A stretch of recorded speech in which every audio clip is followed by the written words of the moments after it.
of the house of our God.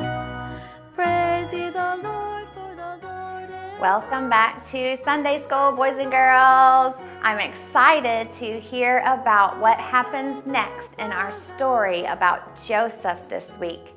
But before that, let's remember to sit up straight, listen, and participate. Boys and girls, I want you to sing out now as we sing some Bible songs together.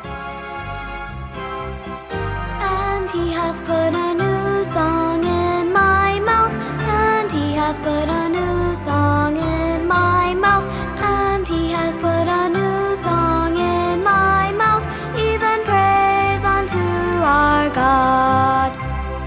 Many shall see it and fear, and shall trust in the Lord. And he hath put a new song in my mouth, and he hath put a new song in my mouth, and he hath put a new song in my mouth, even praise unto our God. Many shall see it and fear, and shall trust in the Lord. And he hath put a new song in my mouth,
Well, great singing, boys and girls.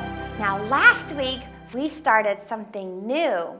We encouraged you to learn a Bible verse this week in your home, Psalm 37:23. And some of you sent us some videos, and that made Teacher Jennifer so excited. But next week, I'd like to see all of you send in a video of your memory verse for this week. But right now, boys and girls, we're going to see those videos of the children who sent their videos to us saying Psalm 37:23. Psalm 37:23. The steps of a good man are ordered by the Lord, and he delighteth in his way. Psalm 37:23. The steps of a good man are ordered by the Lord, and he delighteth in his way. Bye! Psalm 37:23. The steps of a good man are ordered by the Lord, and he delighteth in his way. Psalm 37:23. Okay. The steps of a good man are ordered by the Lord, and he delighteth in his way.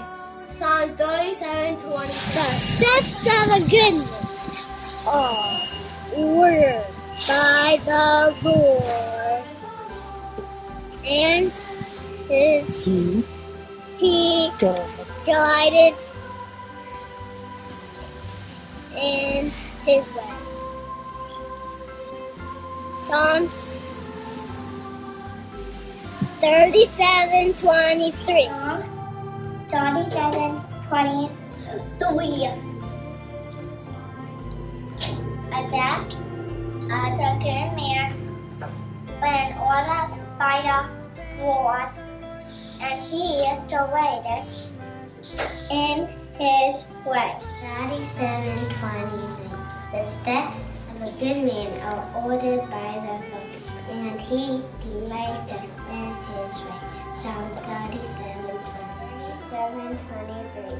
The steps of a good man are ordered by the Lord, and he delighteth his way. Psalm 37:20. Of a good man are ordered from the Lord, and he delighteth in his way. Psalm 37:23. Psalm 37:23. The steps of a good man are ordered by the Lord, and he delighteth in his way. Steps of a good man are ordered by the Lord. 37:23. The steps of a good man are ordered by the Lord, and he delighteth in his way. 37:23. Psalm 37:23. Wait. The steps of a good man are ordered by the Lord, and he delighteth in his way. Psalm 37:23. The steps of a good man are ordered by the Lord, and he delighteth in his way. Oh, boys and girls, I sure did enjoy seeing our children saying their memory verse this week. I hope you enjoyed seeing it also. And again, next week, I want all of you to try to learn this verse and send me a video of you saying our new memory verse for this week. This week, we're going to learn Matthew 19:26. Now, boys and girls, let's say that. Matthew 19:26. And now I'm going to read the verse to you, boys and girls, so listen closely. The verse says, with men, this is impossible.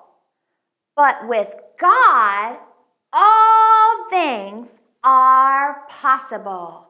Now, I know, boys and girls, that you can learn this verse. So let's go through it slowly together. Let's say the verse reference. Matthew 19:26. Now, Teacher Jennifer will say it, and then I want you to say it with me. Ready? With men, this is impossible. Are you ready? With men, this is impossible. And the last part says, this is my turn, but with God, all things are possible. Now, are you ready to say it with Teacher Jennifer? All right, we're going to start right here. But with God, all things are possible. All right, boys and girls, that's a verse that you can memorize this week. I know you can do it. Let's say it together one more time before we go to our Bible story about Joseph today. Matthew 19:26. With men, this is impossible. But with God, all things are possible. Matthew 19:26. And boys and girls, you learned that verse at your house this week and have mommy or daddy record that video of you saying your memory verse and send it to us so we can see it next week in Sunday school. Well, it's time to continue our story about Joseph this week. Now, that Bible verse that we just learned, that with men, this is impossible, but with God, all things are possible, goes along with our story about Joseph. Joseph was in an impossible place. He had been sold as a slave. Then when he got to Potiphar's house and worked so hard and he became in charge of all of Potiphar's servants, then someone lied about him and he got put in prison. And it was impossible for Joseph. Joseph was stuck there, and only God could get him out of prison. In our last story, do you remember that the Pharaoh, or the king of Egypt, had put his baker and his butler into prison? And Joseph, by God's help, had told the baker and the butler what their dreams meant. And everything that God told Joseph happened. The butler got out of jail and went back to working for Pharaoh. And do you remember what Joseph asked the butler? He said, "Please remember me. When you go in and out serving Pharaoh, will you tell him that I was put in jail unjustly, that I did nothing wrong? Will you tell him to let me go?" And the butler said, "Yes, I will tell him to let you go. I am so thankful for what you've done for me." But then Joseph waited and waited, and the butler had forgotten all about his promise to Joseph. And it had now been 2 whole years that Joseph sat in prison waiting. He was waiting to see what God would do, but while he waited, he continued to work hard and to do his best. Well, the butler did go in and out serving Pharaoh every day and had his job back. And one night, the Pharaoh had a dream. He actually had 2 dreams. And when he woke up in the morning, he was troubled. He didn't know what the dreams meant, and he thought they mean something, and I must know what they mean. So he called all the wisest men in all of Egypt, and he called them to the palace and told them his dreams and said, "What do they mean? Someone tell me. What do my dreams mean?" And not one of the wise men could tell the Pharaoh what his dreams meant. Well, over here in the corner, the butler was listening in, and he heard Pharaoh talk about his dreams, and he remembered, "Oh no, I forgot. I had made a promise to that man Joseph in prison that I would speak to Pharaoh for him. Oh, I did not keep my promise." But he did remember that Joseph had interpreted his dream and that everything that Joseph told him had come true. So he went to Pharaoh and he said, "Pharaoh, when I was in prison 2 years ago, there was a Hebrew man there. He was able to tell me what one of my dreams meant. And everything he said was true. It all happened just as he said it would happen. And so Pharaoh immediately sent one of his servants to fetch Joseph out of prison.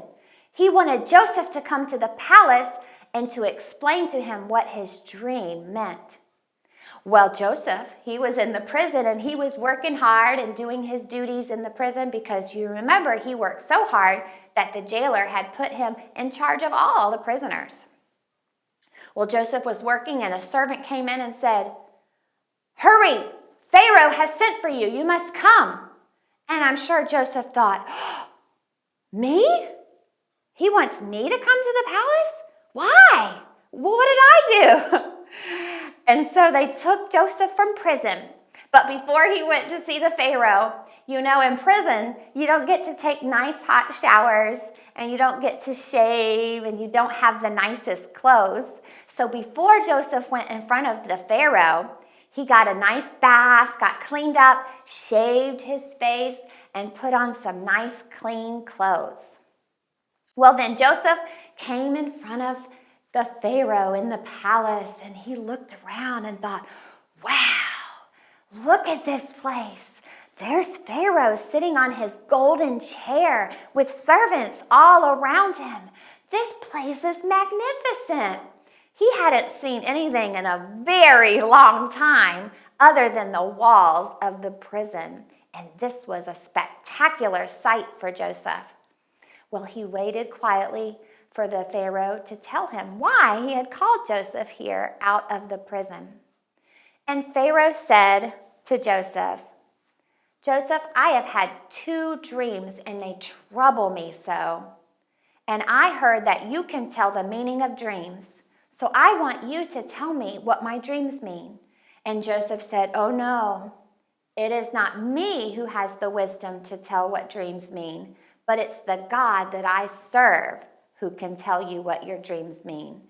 So he told Pharaoh, "Tell me your dreams, and God will reveal to me what they mean." Do you know why God continued to bless Joseph? Because Joseph always gave the glory to God. Joseph could have said to Pharaoh, "Yep, it's me. I can tell you the interpretation of your dream. I'm smart." No, he did not say that. He said, "I can't tell you what your dream means, but my God can." And so God continued to bless Joseph because Joseph continued to honor God. So Pharaoh began to tell Joseph his 2 dreams. He said, "In the first dream, I saw 7 fat, healthy cows come up out of the river. And not too long after that, I saw 7 skinny, scrawny, thin cows come up out of the river. And they ate up the 7 fat cows. And they were still skinny and thin." And he said, "In my second dream, I saw 7 juicy, ripe ears of corn grow up from the stalk. They looked delicious. But then out of the same stalk, 7 thin, withered ears of corn grew up, and they ate up the 7 big, juicy ears of corn." And he said, "I don't know what they meant." And God was revealing to Joseph what these 2 dreams meant. And Joseph said to Pharaoh, "Wow, these are wonderful dreams indeed. And both of them have the same meaning. And here's what God says your dreams mean."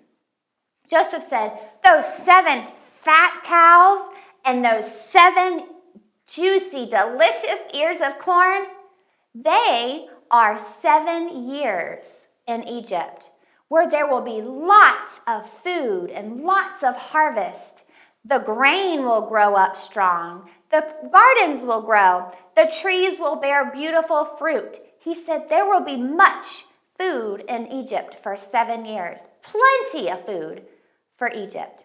He said, "But then the 7 thin, skinny cows and the 7 withered, thin ears of corn, they represent 7 years of famine, where your vegetables will die. They won't grow. Your wheat fields will dry up. Your trees won't bear fruit. You see, boys and girls, famine is when there's not enough food and not enough water for the people. So when you're in a famine, people die because they're starving. There's no food.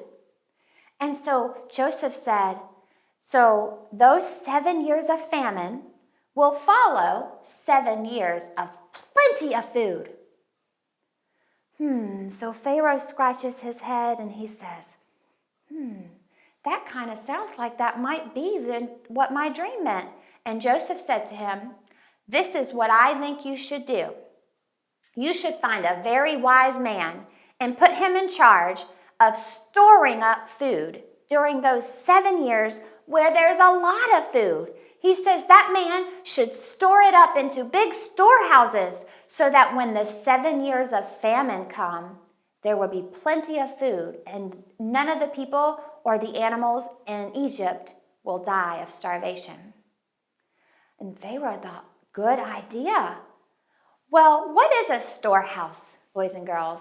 Joseph was suggesting that Pharaoh take all the extra food during those 7 years and store them into storehouses. Well, this might be what a storehouse would look like today. Today we have things called silos, and when the farmers cut down the grain and cut down the wheat, they'll store their food and grain into these silos. This would be like a storehouse today. In Joseph's time, I don't know maybe what they looked like, but I found this picture of what the storehouses may have looked like in Joseph's day. So what they would do is he was suggesting they take the extra food and put them in these storehouses so that when the famine came, they would have plenty of food in Egypt. And he told the Pharaoh, this is going to be a terrible famine, the worst Egypt has ever seen. So you need to prepare. And God is giving you the opportunity, Pharaoh, to prepare for the famine. So Pharaoh got together with his men that worked with him, and they were trying to decide what wise man can we put over this special, important job.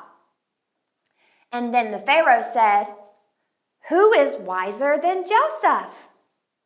He is a man in whom the Spirit of God is.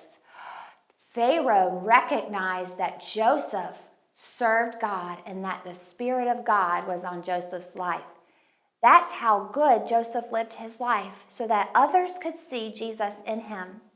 And so Pharaoh decided Joseph's the one that will do this very important job of gathering all the extra food during those 7 years of plenty and storing it for those 7 years of famine. So immediately, Joseph went from the prison to being the second most important person in all of Egypt. The Pharaoh put a nice royal robe on him. He gave him a golden chain around his neck. He gave him a chariot. Now, a chariot was kind of like a wagon that was pulled by horses, and he gave Joseph his own chariot so he can travel all around Egypt, leading people as they stored up food. And as Joseph rode around in his chariot, people would bow down to Joseph, and they would say, "Long live the ruler!" And there was no one more important than Joseph in all of Egypt except for Pharaoh. So Joseph was second most important person in the whole kingdom.